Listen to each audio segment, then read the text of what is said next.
Good morning. It's a pleasure to be here to talk to you about East-West differences in culture and how they pertain to business. As many of you know, this is a very unsettled time in U.S.-China relations, with the threats of a trade war just 2 weeks ago, and those threats being cooled down very, very recently by Xi Jinping's reassuring remarks at the Asian Davos, the Bao Forum. And I will be giving you a cultural read of his position at the end of this talk. But that you may understand what I have to say about Xi, I'll first be introducing a foundational idea about Chinese culture. I'll be showing you how it has contributed to the success of some very well-known enterprises in China, Alibaba and Kentucky Fried Chicken, but also to how it's contributed to a lesser known enterprise, NYU Shanghai. NYU Shanghai is operating in China in an extraordinary way that I believe will be interest to even those of you who are actually based at Columbia. But let me first start by asking how many of you have been to China or had dealings with China? Show of hands. All right. Well, okay. If you have, you've no doubt been struck by many phenomena. To give just 3 examples, you probably have noticed that the Chinese have a very different attitude toward copying, right? For example, this is the late Zaha Hadid's Wangjing complex in Beijing. This was unfortunately not only knocked off in Chongqing, it was knocked off so quickly that the copy was done before the original. Also, as there was apparently only room for 2 of the 3 buildings on the developer's site, he just left off the 3rd. Hadid was said to have been irritated by this. I can't imagine why. Another thing you may have been struck by is the Chinese attitude towards social control. For example, they do grouse about it, and there is discussion about invasion of privacy, but the fact of the matter is that facial recognition is being used not only to identify fugitives, but to identify people taking toilet paper from the public toilets in Beijing, so they don't go back and take more. And it's being used in Jinan, Shandong to identify jaywalkers. The system in Jinan takes photos and a video of offenders, and shortly afterwards it shows their faces on these big screens at the intersections, along with their names, their addresses, their ages, and their ID numbers. Now, according to official reports, the system is working. The number of jaywalkers has plummeted from 200 a day to 20. But we Westerners can't help but shake our heads at this, right? Like, why do people put up with this? Why does Chinese rule of law seem to have so much more to do with regulating the individual than protecting the individual, right? And finally, many of you have noticed that the Chinese have a very different view than we do toward contracts. Anyone who has negotiated with a Chinese company knows how they focus on the general relationship, while Americans are more focused on specifics like how many units are we going to ship and when. And what's more, any number of companies has laboriously worked through a contract only to find that the Chinese view it as a kind of starting point for further negotiation. How we Americans want to know, can that be, right? Well, to cut to the chase, all these things and many more have their roots in one simple fact, namely that the East is dominated by a different self than the self that dominates here in the West. This truth has given rise to a lot of stereotyping of the Eastern self as sheep-like, and of the Western self, of course, as a rugged individualist. Like all stereotyping, though, this actually impedes the sort of understanding that would actually help your business.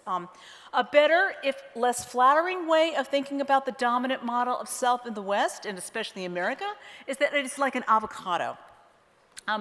This is a model of self that believes that we have at the center of us a big pit. This is a pit to which we feel we must above all be true, which is to say it's a sacred pit. We prize its free development, its free expression. We fiercely protect its boundaries and its rights. We consider it to be our identity. And we believe that this model of self to be universal. But in fact, the vast majority of the world, including people in Asia, Africa, South America, the Middle East, Central and Eastern Europe, and a great many places in the United States are all much more likely to have what I call a flexi self. Also called an interdependent or collectivistic self, this is an embedded self for whom the cultural ideal is to be part of something greater than the individual, often a family, but not always.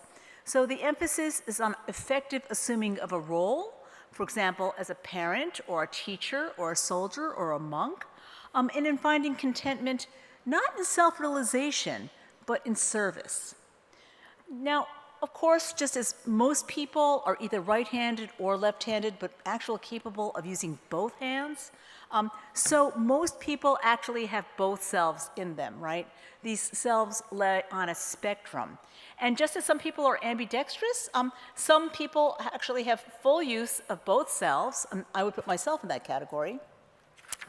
Still, thanks to a host of cultural psychologists, including Richard Nisbett, Shinobu Kitayama, Hazel Rose Marcus, Chi Wang, and many, many others, we now have diagrams of what the two ends of the spectrum look like. And as you can see, the individualistic pit self has its strongest boundary around itself, while the flexi self has a permeable boundary between itself and its intimate others, with its strongest boundary lying between its in-group and its out-group. As for which one you are, you might ask yourself which two of the following three things to go together. So car, track, train, grass, cow, dog, Obama, Trump investigation. So if you answer that car goes the train and cow goes the dog and Obama goes the Trump, you're more of a pit self, right? Because you're grouping things by the nature of their pit.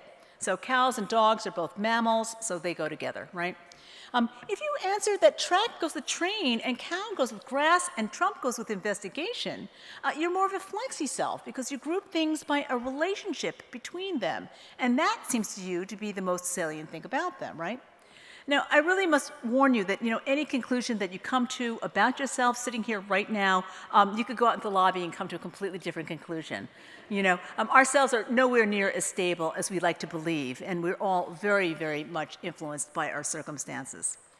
At the same time, as this exercise in categorization suggests, the difference in self we're talking about does affect a huge number of things, beginning with our perception. So given a picture of a lion in a savanna, for example, the pit self sees the lion, while the flexi self tends to see the savanna, including all its many components and its relationship to the lion. It's no surprise then that when looking at a contract, we are not all focused on the same thing. While the pit self is looking at the contract itself, and even on specific clauses, the flexi self is looking at the savanna and things like the general goals of the contract and is this overall a viable relationship? And this is partly a matter of habit, right? In one study, some elderly Singaporeans are shown this series of photos in which you can see the central object was changed from a pail to a guitar to a vacuum cleaner to a potted plant. Only for their fMRIs to show no change whatsoever. Meanwhile, if shown this series of photos in which you can see the background has changed, the flexi self will have no trouble registering that change in background, while even a young pit self will kind of have to make a special effort to see it. And so, as a matter of habit, when looking at a contract, flexi selves are often looking at it in a far more holistic way than your average big pit reader. Cornell psychologist Chi Wang has done a fascinating study in which we can see this phenomenon. She looked at Cornell undergraduates and found that in reading a passage like this one, the European American undergraduates parsed it into 7 segments, while the Asian-born undergraduates parsed it into just 4. Now, I have to say here that, that these Asian-born undergraduates had all immigrated to the United States when they were 4, 5, 6 years old. They were all fluent in English, so this is not a language difference that we're looking at. What we are seeing is that Western tendency to focus on difference, as if each phrase has kind of an avocado pit in it, rather like the Western self, while their Asian-born classmates tended to focus on the overall flow and meaning of the passage, suppressing what seemed to them to be minor differences. But quite apart from habit, focusing in different ways also just makes sense, given our different worlds. Living as they do in an unstable world in which they rely very heavily on their relationships, your Asian counterparts at a negotiating table are looking for patterns that reveal strengths and weaknesses or possible changes in the situation. They're also trying to figure out where to place you in this flexi-self diagram, right? Are you a trustworthy person? Who else do you know? Are you part of some group, maybe the Columbia Club, that might reduce their risk? How smart are you? How good is your memory? The Chinese are very, very, very good with memory themselves, and they're very interested in how good your memory is. Their world is one in which it is very important to monitor that in-group, out-group boundary, because yes, there are laws, but they can be as hard for them to enforce as for us. And the closer you get to the center of the circle, the more heavily you're relying just on good faith. So questions like, what are your networks, and are you a person with high status with whom it would be advantageous to have a close relationship, are important. Our Western world, in contrast, is a far more stable, more transactional world where business dealings are reliably regulated by laws, so that knowledge of the other person's web of connections, while still important, is not as important. And so we focus on what matters in our world, namely that the contract is written right, while the Chinese shake their heads at our strange fixation on what seem to be them to be inconsequential minutiae. The East-West difference itself also results in a difference in inspiration. That is to say that if asked where the most important ideas originate, the West says from the lion, and especially from the lion's pit, which it conceives of as God-given, unique, and unchanging. The East, meanwhile, looks for inspiration to the savannah, to things like tradition, and to the ever-changing zeitgeist. The result is that we in the West tend to revere originality, genius, disruption. We look up to figures like Steve Jobs. Don't let the noise of others' opinions drown out your own inner voice, right? Or if we think of famous movie directors, people like Alfred Hitchcock or Woody Allen or Wes Anderson, all directors with distinctive styles that emanate from their distinctive avocado pits. Meanwhile, Taiwanese-American director Ang Lee happily morphs from Crouching Tiger, Hidden Dragon, to Sense and Sensibility, to Life of Pi. Pictures that are not so much about an instantly identifiable style as about staggering levels of mastery, right? Is Lee creative? Absolutely. Life of Pi especially is a tour de force of movie making. But Lee's creativity is incremental. He absorbs, he builds on what has come before him, and if it speaks to him, he takes up an entirely new genre or style. He's flexible. And in this, he follows in the footsteps of many great Chinese artists who for millennia have started by picking a model to emulate. For example, Fang Quan, the painter of this 11th century masterpiece, this is often called the Mona Lisa of Chinese art, picked this earlier painting by another great master, Li Cheng, to emulate. And Fang Quan has in turn been chosen as a model by a host of artists right up until today. This, for example, is a copy of the Fang Quan done with what the artist called mosquito nails. So these are tiny nails hammered into a canvas-covered wooden board. Here's a detail where you can see all the little nails. Of course, this is a work that to us in the West, we would consider kitsch, right? But in the words of this artist gallery, this was not kitsch. This was a work of homage that deeply understood the original and added something new. So does that mean that the knockoff of the Zaha Hadid that we saw earlier was also homage? Though it grows out of the same flexi-self culture of the master, this is clearly just a ripoff, right? On the other hand, Alibaba's taking American e-commerce sites and tweaking them to fit the Chinese market is closer to what Ang Lee and Fang Quan have done, right? Jack Ma has taken a model, mastered it, and brought it to unprecedented heights. We might note too, by the way, that American businesses have also used this flexi-self master model in China. Kentucky Fried Chicken, for example, made an incremental improvement to the Chinese breakfast food, the oil stick or youtiao. They made a version that was more golden in color and that did not use alum. Something that is widely used by Chinese youtiao makers, but is also believed by some to cause cancer. And in this way, they produced a huge hit. As for one more arena in which we see the East-West difference in self, that is in regulation. So if asked, whose rights come first? The West says, of course, the lion's rights, right? While the East often says it's the savanna that must be protected. So what's regulated? For the West, it's the savanna that's regulated. We have all manner of laws designed to allow the pit self to express itself and move about freely. Hence, for example, things like handicap ramps, right? Now, handicap ramps, while not unheard of, are really in short supply in Asia.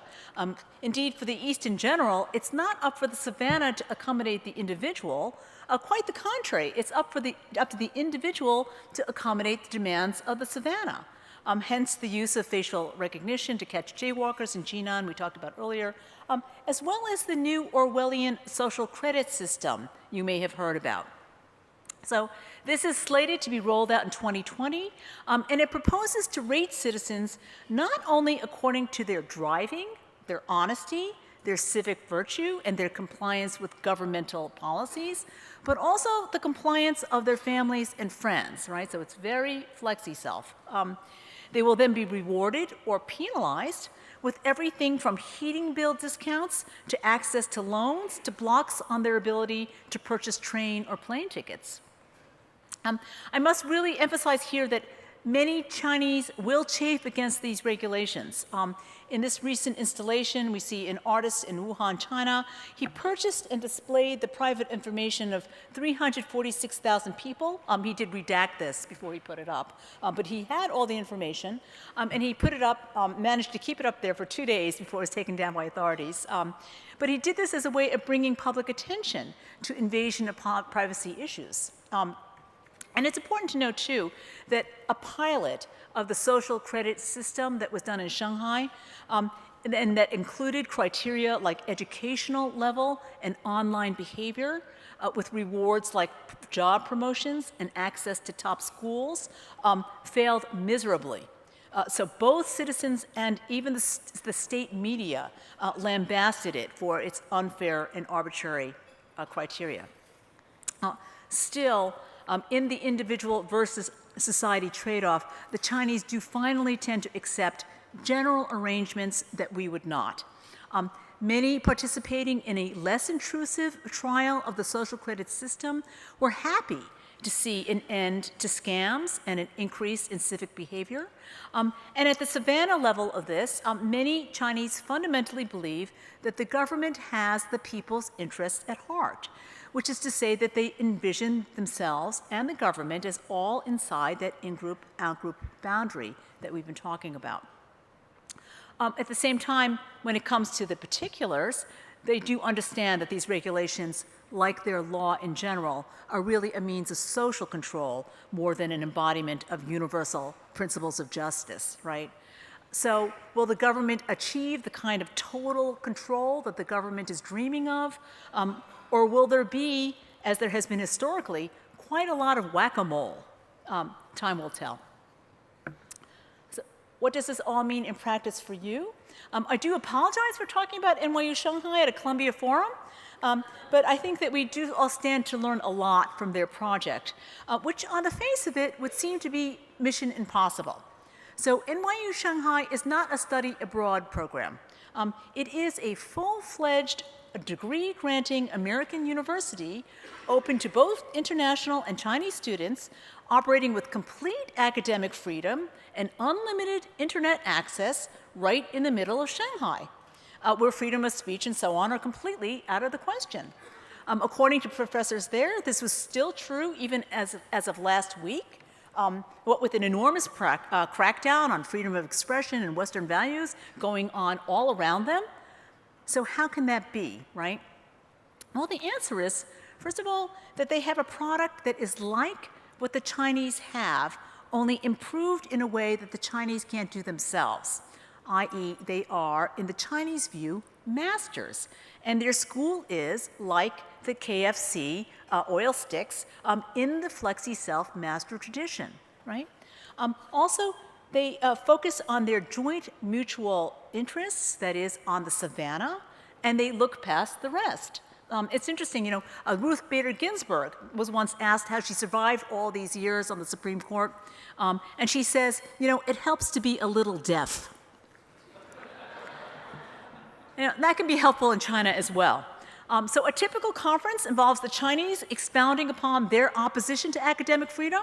NYU Shanghai then expounds upon their commitment to academic freedom. And that's it. Everyone understands there's no meeting of minds, but no one pushes, okay? And that's it. End of conference, everyone goes home. NYU Shanghai is also blessed in having Jeff Lehman, former president of Cornell, at its helm. Jeff is a man who has found his way inside that in-group, out-group boundary. He really understands the Chinese. He's trusted by them, meaning that he stands his ground, but he's strategically deaf. He's comfortable with ambiguity. He's committed to the long haul. And above all, he's flexible. And he has hired staff who are likewise comfortable with operating in the gray and ever-changing environment that is China. And finally, NYU Shanghai is aligned with the Chinese government's interests. The Chinese are very interested in understanding U.S. culture, and in particular in understanding the relationship between U.S. education and big pit-style creativity. Is this NYU Shanghai's goal? No. They're interested in establishing NYU as a global university. But never mind. What matters is that their ultimate agendas are not in conflict. As for how long NYU Shanghai will be allowed to go on in this extraordinary way, no one knows. But in any event, this is a culturally attuned U.S. enterprise that gives us all an idea of what is possible in China right now. If you are operating in China, in short, you might ask yourself questions like, you know, are you on the master model? You know, is there an existing product or service that you can build upon or whose quality you can improve? That you are are you in a unique position to improve it? Are you able to be a little deaf? Are you able to focus on the savannah, shrug off inconsistencies? Is your staff, oops, what happened to my thing here?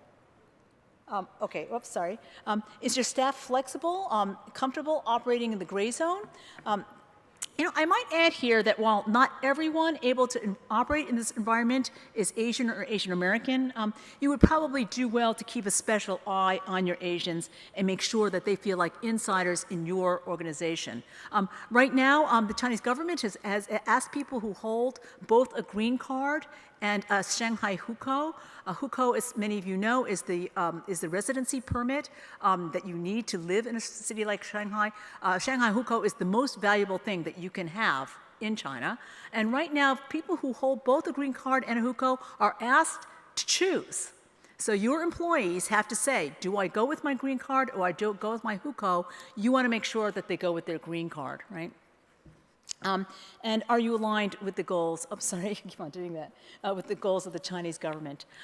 As for the current goals of the government as laid out in Xi Jinping's recent remarks, which I promised I would give you my take on. China, as many of you know, is moving from an export-oriented low-tech economy to a consumer-led high-tech economy, right? They're making this transition, though, at a very tricky time. Among other things, their growth rate is slowing. As Mitch and Ed noted earlier, they have a hugely aging population. They have many inefficient state-owned enterprises that are going to have to break up. That could lead to social unrest. And on top of it, though they do have a new, truly massive middle class whose consumption has risen in recent years, it's only grown a little. This is in part because the Social Security net is so weak. People are frugal because, for example, surgeons will stop mid-operation if they're not paid, and people do not have the medical insurance to pay them. And thanks to the one-child policy, too, we have many households in which 4 grandparents and two parents are all dependent on one wage earner. Housing and educational costs are astronomical, all of which is to say that the people have reason to save. So if you want to know why Xi Jinping has suddenly been waxing conciliatory toward the U.S., I would say that it's partly because at this delicate moment, the Chinese need a trade war like a hole in the head, right? And partly also, they were already moving away from exports as the basis of their economy. In part, they see this as a moment they can seize a leadership role. And in part, we Americans had the consumption thing down, and the Chinese hope not only that they can learn from American high tech, but that American goods will help get the Chinese to spend.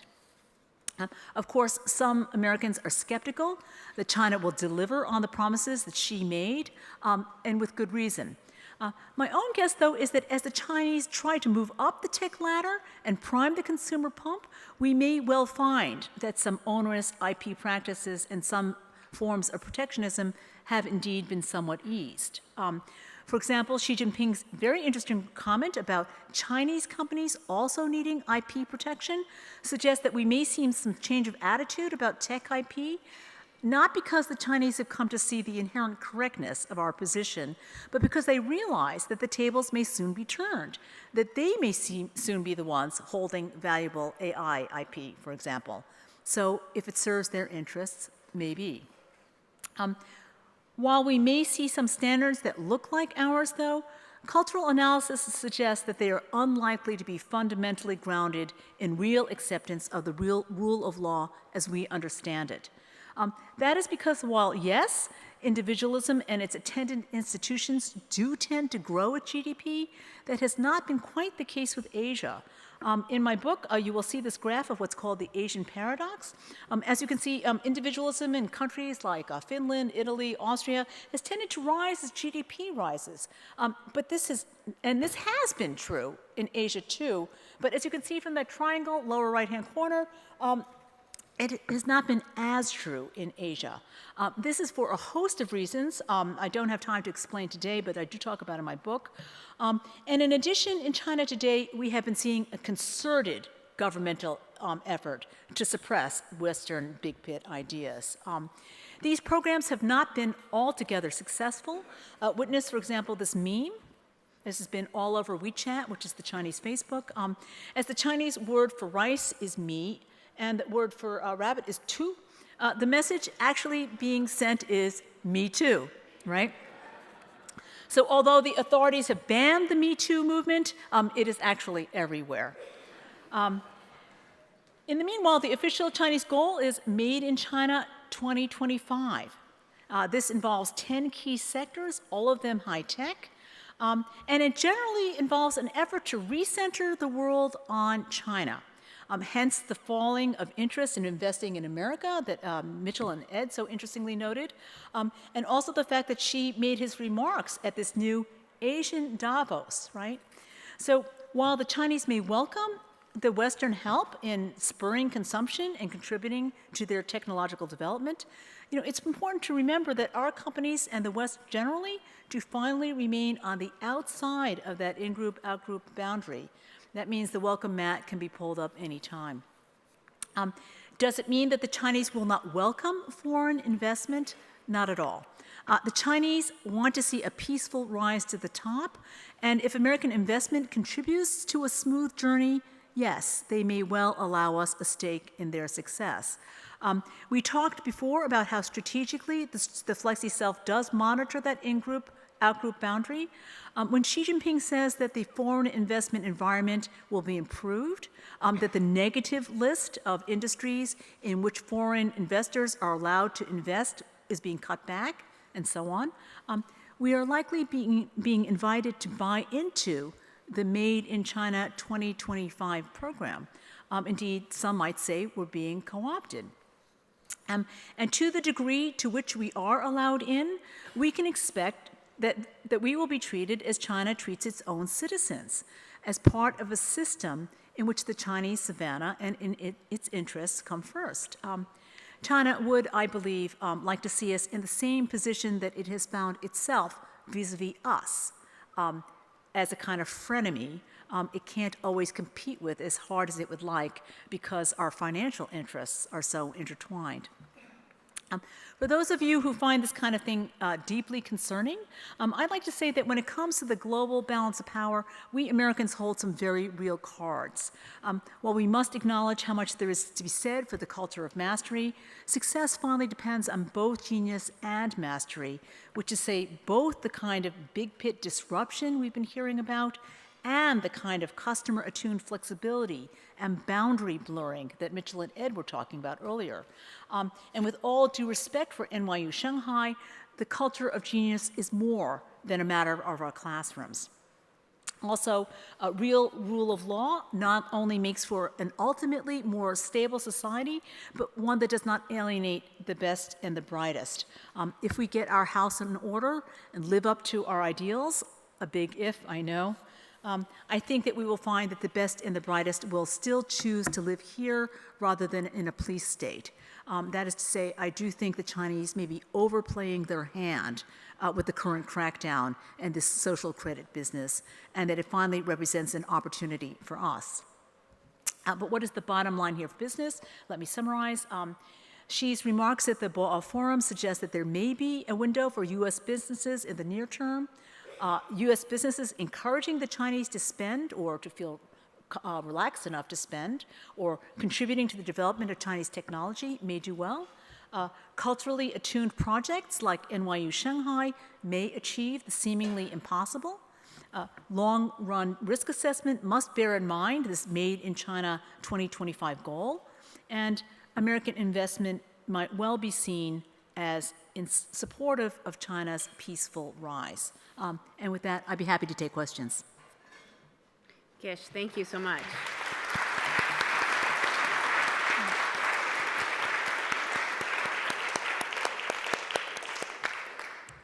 I think we have time for a few questions before our break, and thank you to everybody for sending them in. One question that occurred to me is that last year at the forum, we talked about how millennials in, say, Hong Kong and millennials in New York may have more in common with each other than they may have with their grandparents, because they may be on gaming chat rooms, or they may be on different platforms that they share with each other and have a similar experience. To what extent do you see that, and does it drive a convergence between the East and West versus a gap? Well, you know, I think that it is very true. I really, first of all, let me just say that, you know, one must really feel for those millennials in China. I mean, there's so much weight on them, and it's, you know, they're really in a very, very difficult position. But just as you say, you know, they're tuned into the world, and they, you know, they know everything. A lot of them spend, you know, half their lives in New York, so, you know, they're well aware of the freedoms here. At the same time, you know, Chinese culture is very strong, and this business of that they are finally responsible for their parents and for their grandparents, very few of them can walk away with that with any kind of ease. So, you know, you will see instances of people trying to walk away, but I tell you, the psychic cost is so high that I think for many of them, finally, they will not abandon their responsibilities, even though they can see, you know, that the people here are not burdened in that way. So, by the way, I think if you want to raise your hands, we don't. You don't have to type in your comments. You can go ahead and raise your hand. Thank you. Turning to the mastery point, we have an interesting question on that, which is, you know, you talked about the mastery versus genius divide, and have you also seen the mastery point manifest in Western culture, and do you see a feedback loop, or can you explain, you know, why there hasn't been more of an emphasis on the mastery approach in Western culture? You know, in truth, it's always been there, right? I mean, I think that what's funny is that here we have certain kind of master narratives, and the master narrative is that, you know, we're all geniuses, but we're not all geniuses, you know. I will say that, you know, this is somewhat of kind of a holdover from the Cold War. I mean, if you ask yourselves, well, why do we only talk about genius in this country? Why do we all talk as if we're all cowboys? When many people, and I will say it's not only, it's many people like Midwesterners, for example, a lot of women, a lot of everything, you know, a lot of everybody. A lot of people are not genius on the genius model. But why do we just talk about as if Americans are all geniuses? And that's really a holdover from the Cold War. So that, basically during the Cold War, as we were seeking to differentiate ourselves from the Soviet Union, the CIA and others came up with this idea that, okay, so we are, rugged individualists, they are sheep, and they disseminated this propaganda not only abroad, but domestically as well. Meanwhile, so then that's, they did things like they supported artists like Jackson Pollock, this wild man, this big self. But, the time they were doing this, most Americans looked at the Jackson Pollock and said, huh? I mean, most of them preferred Norman Rockwell, and they were like, okay, but they're doing, you're American. Anyway, but since then, we've since bought into that narrative that that's kind of who we are. But underneath it, we've always had this other self as well. And I think that you do see it, in that slide that Mitch and Ed put up, you see Amazon buying Whole Foods, and I forget your other examples, Walmart and so on, with that kind of boundary blurring. As soon as you see that kind of boundary blurring, you are looking at the culture of the master. And I do think that there is a way in which, first of all, that we've always had it, and I do think that as the Chinese succeed with it, yes, we see an answering kind of legitimization of that approach here. So it's not so much, here it's always been the culture of the genius model says that, your brand is everything. So if you're Amazon, why are you Whole Foods, right? Kind of, right? But when you see that kind of blurring, it's a little bit like Ang Lee going from Crouching Tiger, Hidden Dragon to Sense and Sensibility, The answer is when you see that blurring, you say, well, okay, but that works. You're looking at the culture of the master. And like I said, I do think that the Chinese success with it is influencing our acceptance of it. Mm-hmm. I think this is closely related, but turning to your point on contracts, which I think resonated with many in the audience, you made a point about IP and the Chinese government saying, well, maybe we need some IP protections because our companies may face theft of IP, or what we would think of as theft of IP. When you think about contracts more generally and about the growth of the middle class and the growth of the Chinese economy through the growth of Chinese companies, do you see that protectionism extending to contracts more generally, or do you think of it as limited more to an IP point? I don't think it will only be IP. I think it will be more general. I think what happened, just in a general kind of way, you have a more mobile, more mobile population. So if you think about how these networks work, right? Well, they work, obviously if, you're all graduates at Columbia, you kind of keep in touch, but it works best in New York, right? Where you're all kind of there, in the same place. And it's the same thing in China. So, the relationship, those networks of relationships work very well when people are not so mobile. When people get very mobile, that becomes kind of attenuated, and you do need laws to regulate things. So I think that you will see more and more emphasis on law across the board. Really, and this is also, it goes with capitalism. That said, though, underlying it is not fundamentally about protecting the individual. It's just about making their society work. So and that might seem like kind of a subtle thing, but actually it's quite different. Excellent, thank you. So one final question. Touching on the point you made about NYU, we have a question about whether businesses will be afforded the same type of freedom of expression as NYU seems to have been able to get away with, and kind of how is that influenced by the idea that China wants foreign businesses potentially to grow and invest in China?